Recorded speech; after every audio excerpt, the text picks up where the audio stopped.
this idea of art like breathes and it's something that we sort of all can like touch, and it's like changes our lives and the way we are with people and brings us together, and it allows us to have fun and know each other. Like, I want that for my family. I want that for me. My name is Stacy Elaine Dacheux. I am an artist, a writer, a maker, a mom, an art enthusiast. My first love is writing, basically. I became a writer. I love writing about art, and I love meeting other artists, and that's a big part of my practice too. So not just making, but how am I engaging in the community? How am I supporting other artists? How am I learning from other artists? And I think like the process of learning about art never stops. It's so important to be an art enthusiast. That's why I like to say that I am one, because I feel like that's where it all started, just like being excited about art, wanting to meet other artists or like see something and like, how did that person make that? I got to interview. Like, a lot of my writing connected me to other people who really just gave me tips on like how to be an artist or how to be like living life as an artist.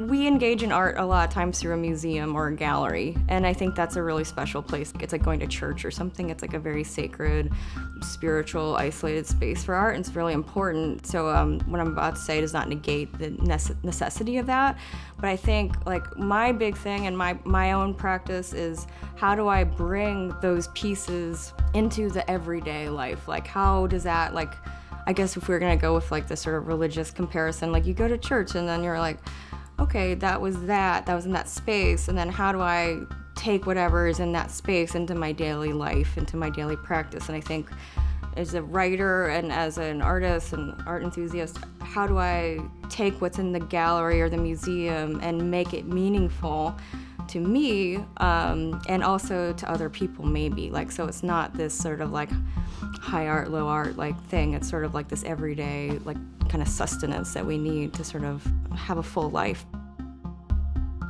I think art is a great way for us to sort of like know each other's interiors, and I'm very interested in other people, not just how they present like this polished version of what they are or what they look like or what they feel like on a resume. You know, I'm more interested in like, you know, something that goes into a little bit more raw space, and I think my art practice is about that, and I think like the community is about that. You know, community, a group of artists, that way of being an artist, not just like I make things, I'm alone, and this is my business, this is what I do.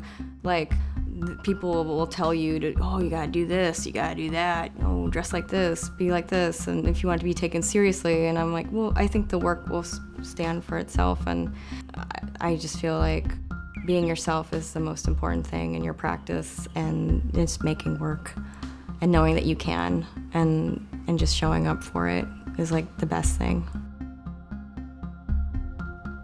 The way I start out is very messy, and it's almost sort of like a puzzle that I'm trying to figure out. It's a kind of an excavation in a way, you know, like I kind of make the canvas a little bit messy. It needs to be there needs to be lots of mistakes. I sometimes will kind of complete it almost where it looks sort of clean and nice, and then I'm like, it's too nice. Like, it's like there needs to be more of a mess here. And I'll kind of like mess it up again, and I'll try to refigure it. The colors are off, you know. It's very time consuming. There's probably an easier way to do it, but I kind of like the longer way. It means that like the more I'm with a canvas, the more I have a relationship to it, and the more I have investment with it. So it feels good to me when I've really taken time.